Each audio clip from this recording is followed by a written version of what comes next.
এই যে আপু, জি ভাইয়া। একটা পার্সেল আসছে মহিমা নামে। ভাবি, একটা পার্সেল আসছে তোমার নামে, আসো। দেন ভাইয়া।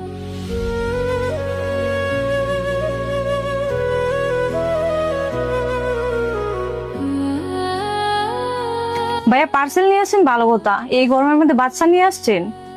আসলে আমি ছাড়া তো আমার মেয়ের কেউ নাই, কোথায় রেখে আসবে, এই জন্য নিয়ে আসলাম। বাচ্চার আম্মু কোথায়? বাচ্চার মা বাচ্চাকে রেখে, আমাকে রেখে অনেক দূরে চলে গেছে। ও, তো বাচ্চারা খাওয়াইছেন কিছু?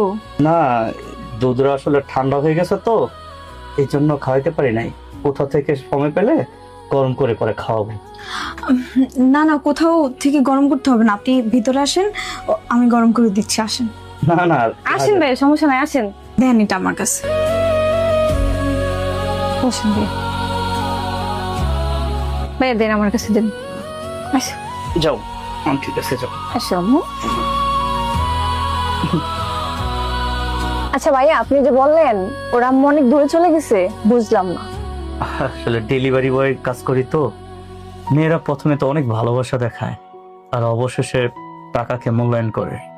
সেম ঘটনা আরেকজনের সাথে সম্পর্ক করে আপনাদের মতো এমন সুন্দর রাজপ্রাসাদে চলে আসছে। কেমন পাষণ্ড পাষণ্ড হলে এরকম একটা বাচ্চা রেখে চলে যায়। এদের কারণে আমাদের মেয়েদের কলঙ্ক। টাকার জন্য এরকম বাচ্চা রেখে কেউ চলে যায়? যাক ভাইয়া, যা হয়েছে আপনি ওরে ফালাই দেন না, যেভাবে পরিশ্রম করতেছেন কইরা ওরে মানুষ করেন।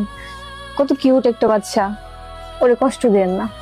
আমি তো আমার মেয়েটার জন্য বেঁচে আছি, সারা জীবন আমার মেয়েটার জন্য বেঁচে থাক। নেন পানি খান। না, লাগবে না। আরে নেন।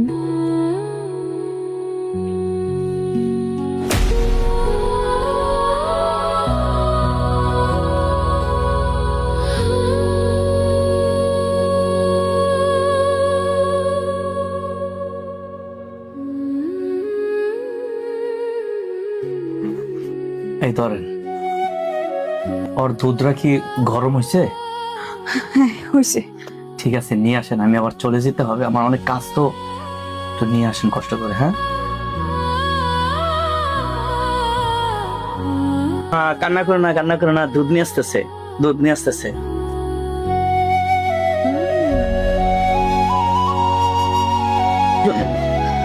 দেন, আমার কাছে দেন।